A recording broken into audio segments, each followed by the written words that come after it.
Good afternoon, ladies and gentlemen. So we would like to start our meeting with a salute to the American flag.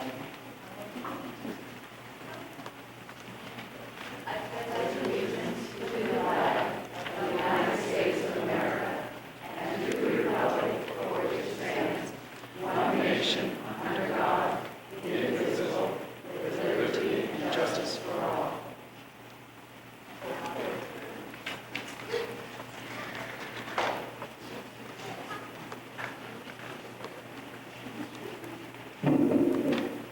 Our speaker today is Boris Brumfield. Boris was instrumental in saving this building.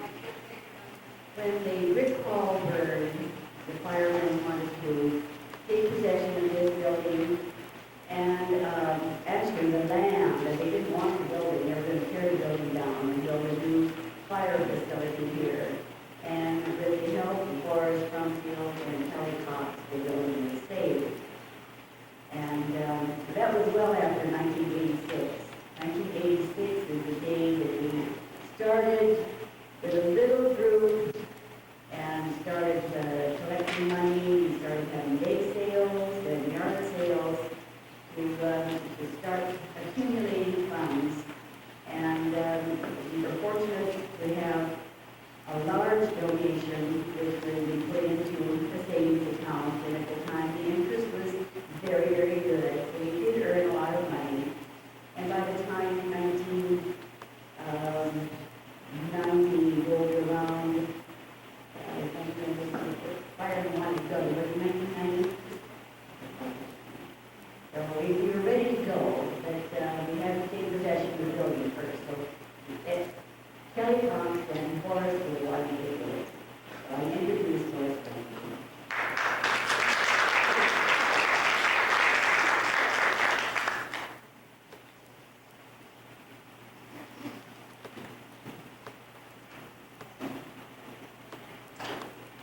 Good afternoon, and how time flies.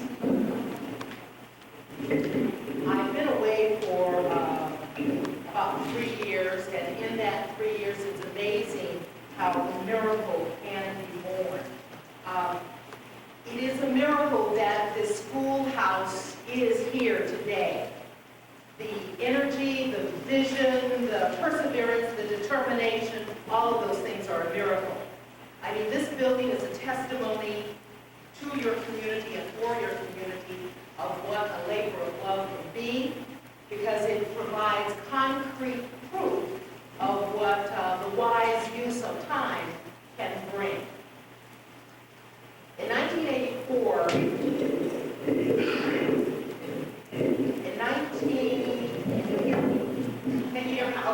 in 1984, I was elected to the Lake County Board of Supervisors representing District 1. Lower Lake was part of my district, and in December, before I took office, a gentleman named Don McLeod, who worked for the county in the Building and Maintenance Department, took the 3 newly elected supervisors and Kelly Cox on a driving tour throughout the county to show us the county buildings. We went through Middletown and Kelseyville and saw the county facilities there, and through Clear Lake and through Lakeport and in Lower Lake. In Lower Lake, we saw the old Justice Court building, and we saw the Lower Lake Park that used to be the road yard.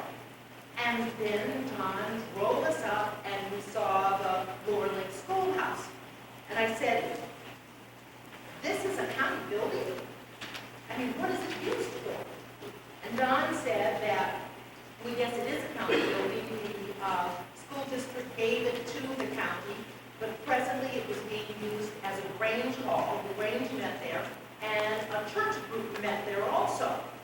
And we didn't get a chance to go inside because it was leased and the leasees had the key. Well, Kelly Cox, our administrator, fell in love with the building. He fell in love with the shape of it. He said, "Oh, this is wonderful." He was a historian and just really loved it. Well, I sort of fell in want of the building because I wanted the community to have the building.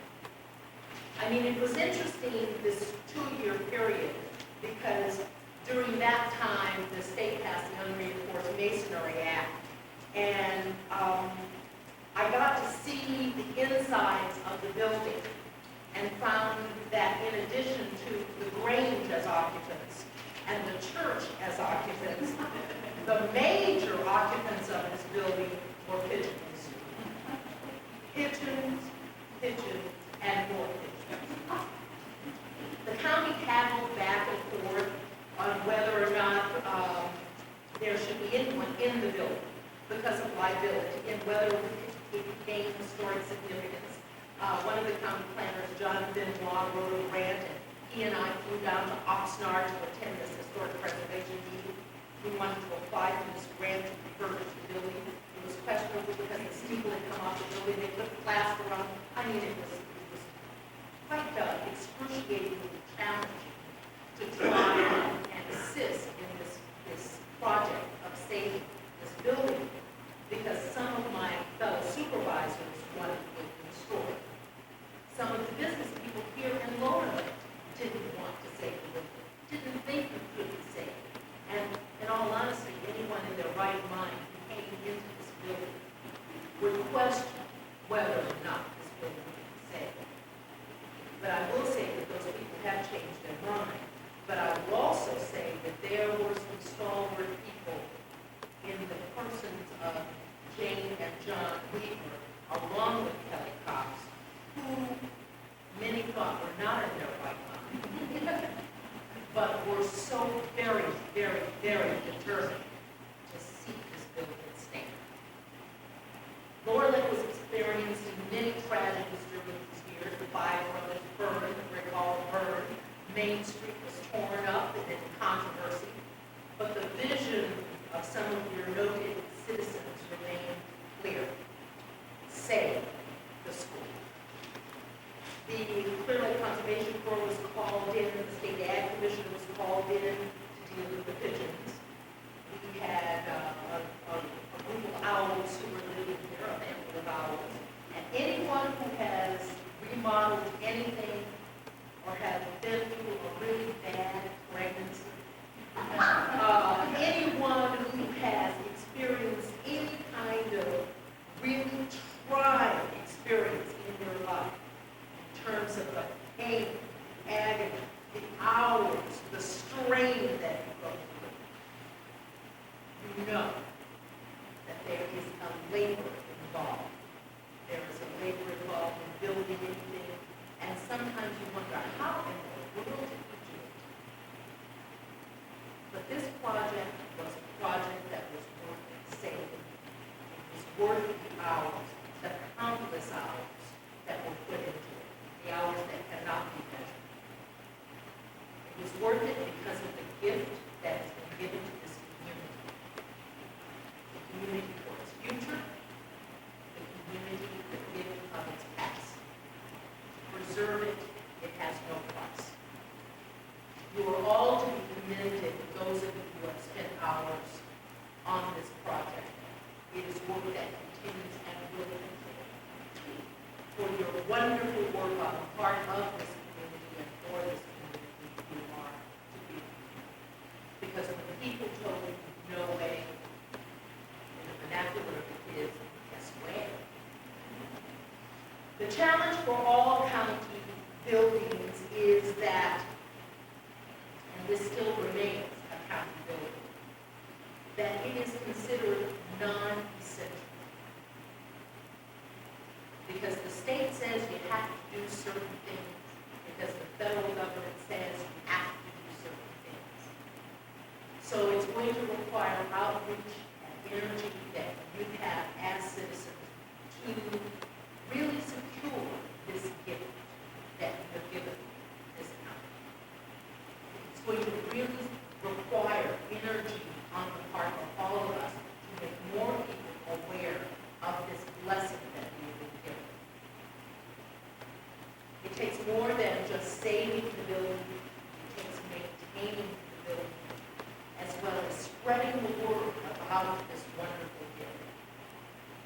Looking at creative ideas to make more people aware of it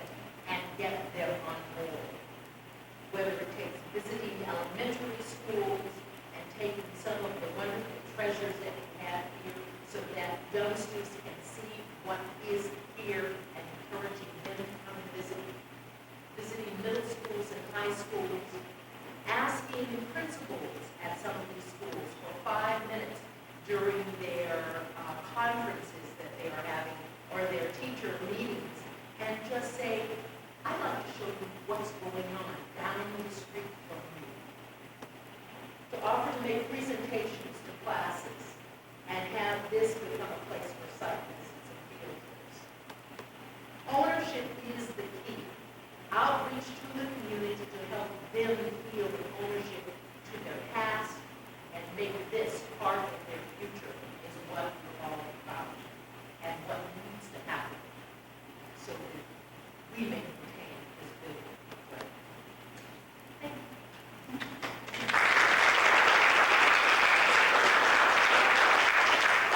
Because it was so sweet of you to invite me to be here, I brought some sweets for you.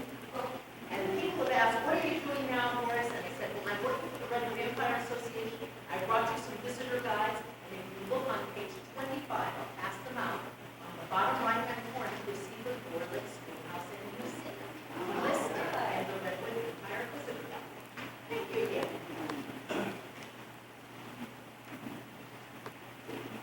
Thank you, Morris. We have a minute of the last meeting, our last annual meeting, given by the line. Yes, sure, down there.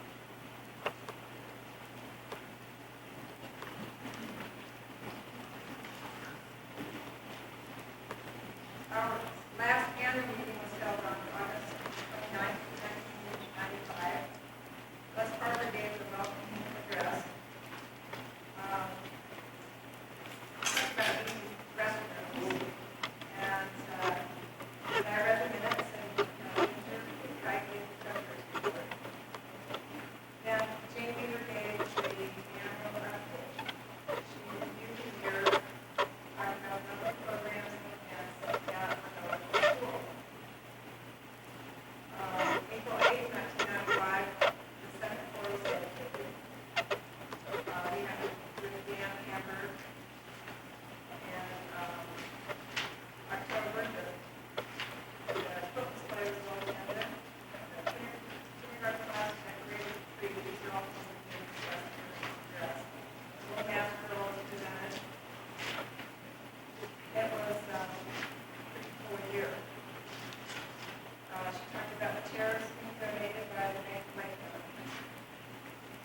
And she said, although it's an exciting year, the donations have fallen off. And there's been a bit of a budget crunch and some business hard. She talked about wanting to see, she'd like to see the formation of an out.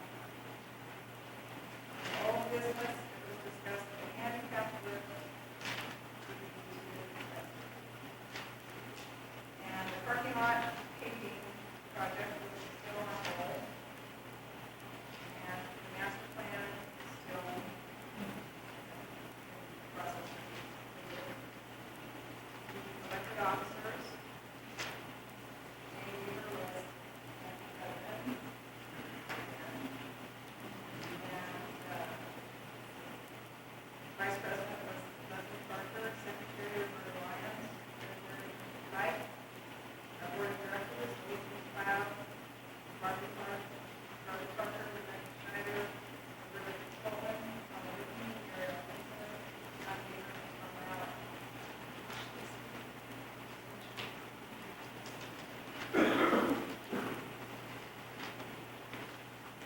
We also talked about getting an architect to design the camp. And that's about it. We had some just some general business, talked about volunteers being there. Last hour, there was some discussion about the residents. Thank you. You all have the treasurer's report, if you pick that off the table back there. You see that we have used more money than we spent. We do have those ballots in our checkbook. It's not big enough to carry us through the next year, however, so we need to have, like, $10 enough. Use the mic, Jane.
Les Parker, Roberta Hanchett Lyons, and Jay Weaver are still actively involved in the day-to-day business of the committee.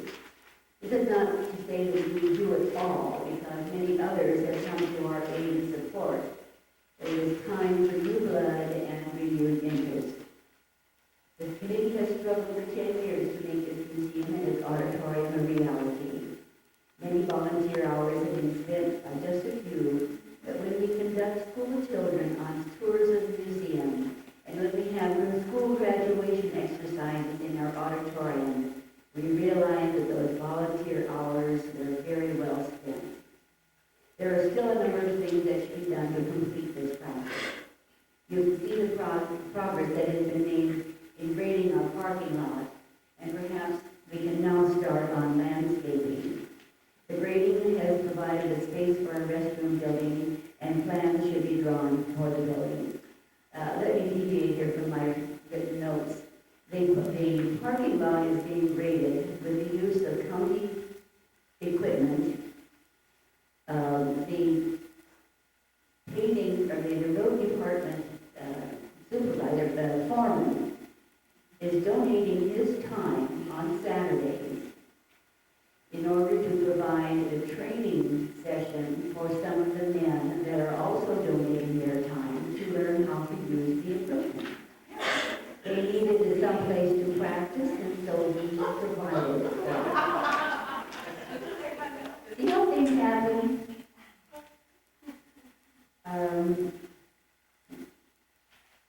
We already have a partial plan for our restroom. Volunteers sketched out or drew up some plans for what we should have for restrooms. And funds for these projects will be the responsibility of this organization, since the county budget has been cut to the bare bones. If you think it was cut last year, the bones are really exposed. And we cannot expect any help from that direction. Speaking of county budget, the 900 hours for which I have been paid has been cut to only $225 for this fiscal year. Budget for both museums has been cut, and there is a possibility that some of the visiting hours will have to be eliminated.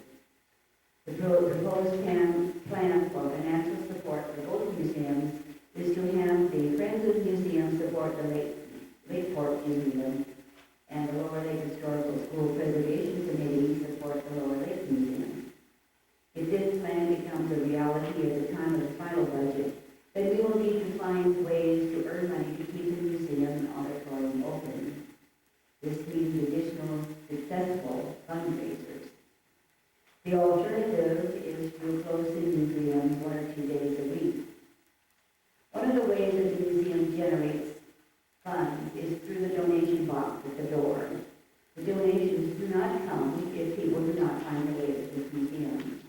We need a large sign on Highway 29, just off of the Highway 29-53 intersection, so that people coming from the Bay Area know that we are here. We have had a request for this sign for 2 years, 2.5 years.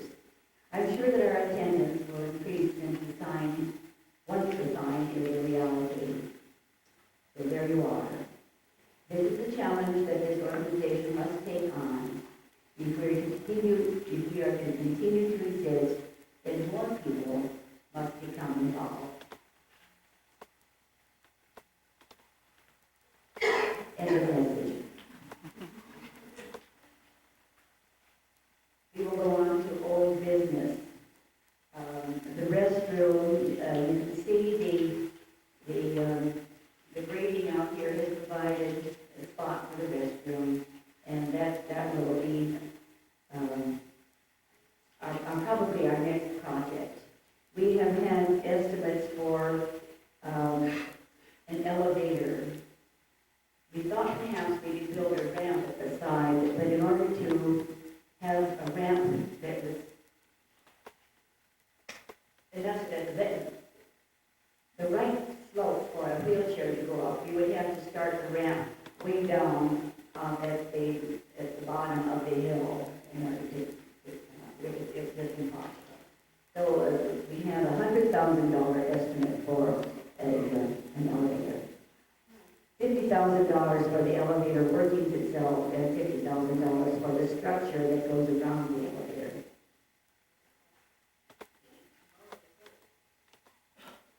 Pardon? Where will we put it? This window right here would be an ideal spot for the elevator. Make that a double door and come up that way. Build a ramp around and stuff. We had thought about a dumb waiter, but the American Disabilities Act will not allow us to use that for people. It has to be an enclosed elevator. Any other thoughts on the old business? Yes, Jane, do you have some bids on the restrooms? No, we have to have plans drawn first in order to go out to bid for that. That's our next thing. We would like to find an architect or someone that can draw the plans that will donate their time. So, if you know anybody that can do that, let us know.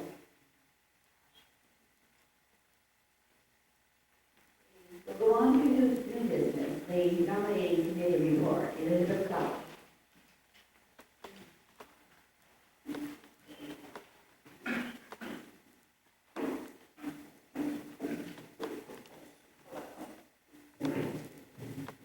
Okay. For the nominating committee report, the officers for the fiscal year 96-97 were nominated as follows. President, Ginger Kite. Ginger is unable to be with us today, as many of you I'm sure know Ginger. Vice President, Leslie Parker. Secretary, myself. Treasurer, Jane Weaver. And those were the four positions by the nominating committee. So I'll now open to the floor for the position of president. If we have any nominations, please speak or so move. Other than Ginger. So, polls for her. Good. Okay. You move. Yeah, do I have a second? Second. Okay, it's been moved and seconded to accept Ginger Kite for president, Leslie Parker vice president, secretary Elizabeth Cloud, and treasurer Jane Weaver. Do I hear any ayes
We got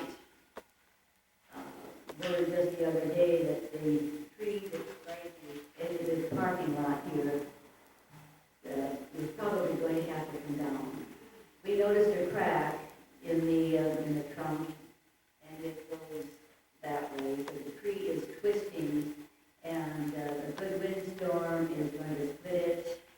The men think that it's. I had 3 people look at it, and 2 of them agreed that it should come down. They feel that it is hollow. The ants are cleaning out. There's debris at the bottom, but the ants have just cleaned out all the dead wood, and the tree is occasionally hollow, and it can be a hazard.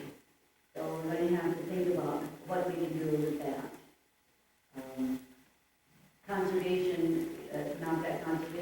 crew came and cut up the tree that fell during a windstorm that down in the lower lot here. It was a huge tree, and it was completely hollow.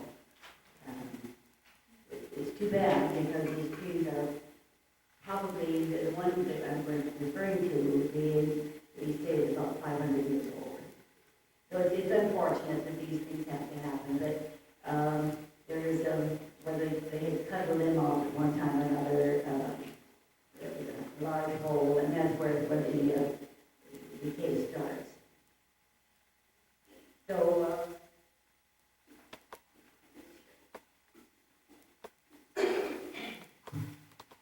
if any of you have any bright ideas about additional fundraisers that we can possibly earn some money, let us know. We would be interested in having you come to our board meetings. We'll try to keep that posted in the newspaper so that people will be aware of when our bi-monthly meetings are. Maybe you want to mention what we discussed in the fall. Yes, in the fall, we have Karen Melander is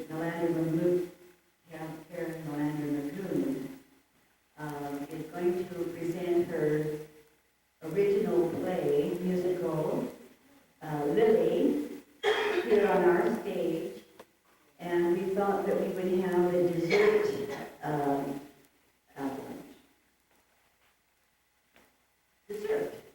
dessert coffee prior to that, and charge enough to cover the admission and the dessert, so that we earn some money that way. It will be a very worthwhile thing. She is doing this to benefit the auditorium. That's one thing that we can do. The auditorium is well used. The plays that are being put on here, they do pay rent for it, so that is one source of income that we have. However, our other displays, such as the quilt show, or the toys and trains, or trains and toys for little boys, is for the community, but it is not a fundraiser. But you think we have one? However, do you have anything you would like to say? Where is Donna? Oh, Donna's back there. Do you have anything you want to say, Donna? Donna's our curator. I'm just her flunky. Don't believe it. This lady is Aunt Anne and her crew. 3 old men and 1 old lady, as she's dubbed herself. I really feel that I have been just a support person to her. Whatever Jamie dreams of, we try to pursue it. We could use my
I'm Vicky Griffin, I'm a member. I'm Wes Parker, vice president, I think. I'm Helen Carter, and I'm a member. Maxine Libby. Member Kessler, member. Amy Earp, member. Wendy Mullen, member. Margaret Parker, member. And Donna Howard, member and curator of the museum system. Pleased to have you all here today. Thank you all for coming. Treasurer's report.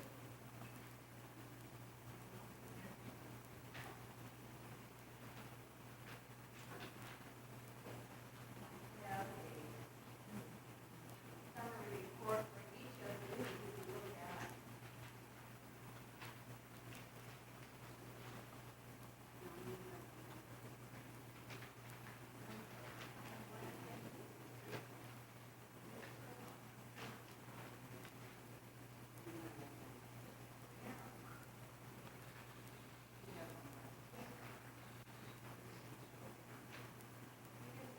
We have almost $10,000 in the bank as of the 30th of June, which is the end of our fiscal year. Our annual meeting is later than we usually have. You will notice the top income category is auditorium, $2,365 for the year. And we made $2 for the bookstore. And our donations, big and small, were $9,200.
change.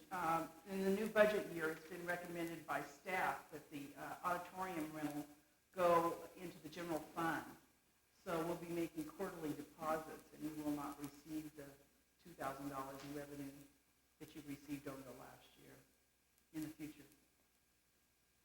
Is there any way we can appeal to that? You know, I'd like to talk to them.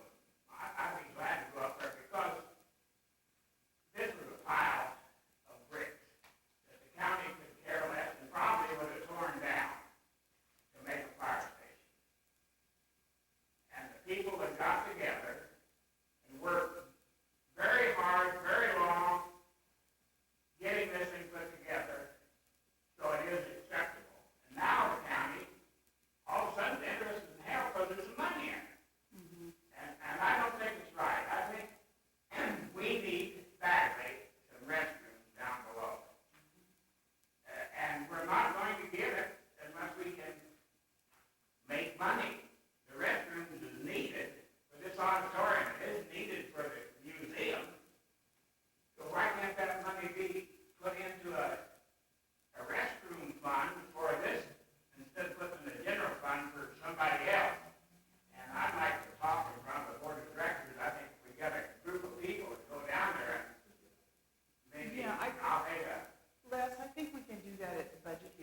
organization. It would be Wildeshock, probably Kelly Cox.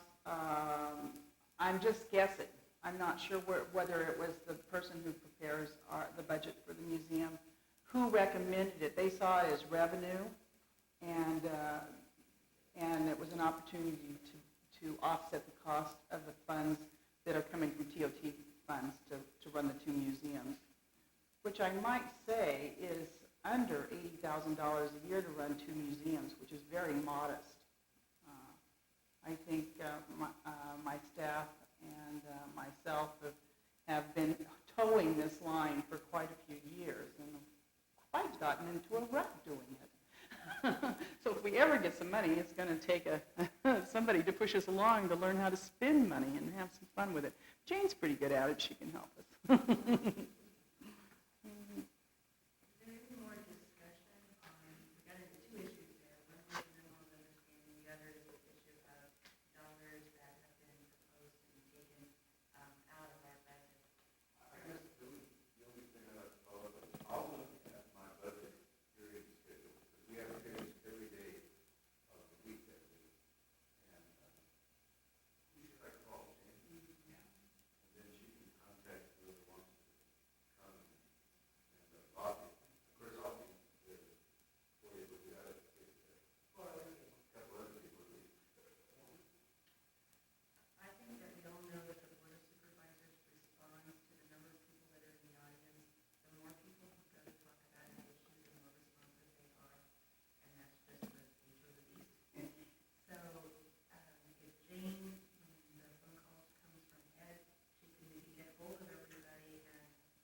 That's what I was going to ask you, Jane. At this point, is the county asking us to do this, or we just? No, not yet. I just want to be able to say, this is what we agree upon. And Ginger, after you vote to do that, it'll probably go to county council for their approval, and then it'll come back down the line for all the signatures, and then be adapted by the Board of Supervisors. Okay, so what we're looking for today is a preliminary vote on approval of this memo of understanding as read by Jane to be adjusted as it happens. Is that correct? I would so move. Thank you. Second. Okay. Could I see a show of hands on agreement on that? And are there any no's?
have many people who have contributed quite a bit to the community.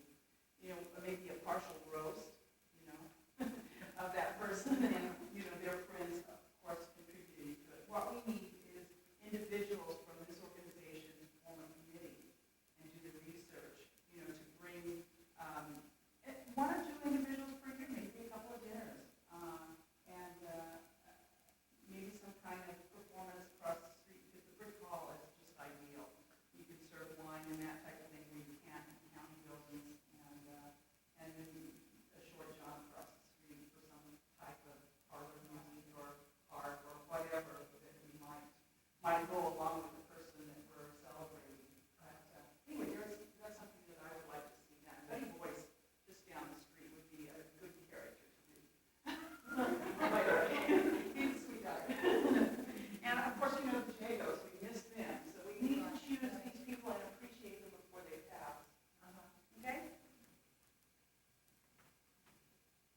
Is there any other discussion or should we work on setting a date for the first function that we're planning on having for the I think we're at the board of directors to do that. Decide on date. They'll be the brick hall and all that. So do that at the Do you want to set a date for the board of directors? that would be a good idea. We've met before with it was on Tuesday, we meet at 6 o'clock, and with that, is he okay with everybody that can come? Will come? What gives you? That's the question. First of all, we'll get Tuesday, then we'll narrow it down to the date as soon as possible, I guess. You check the calendar, you need to move on. Yeah, like seeing somebody on my hand. That's at 6 o'clock. That's fine with everybody. We'll invite everybody on Tuesday coming up shortly. The only objection I have, that's because, Okay.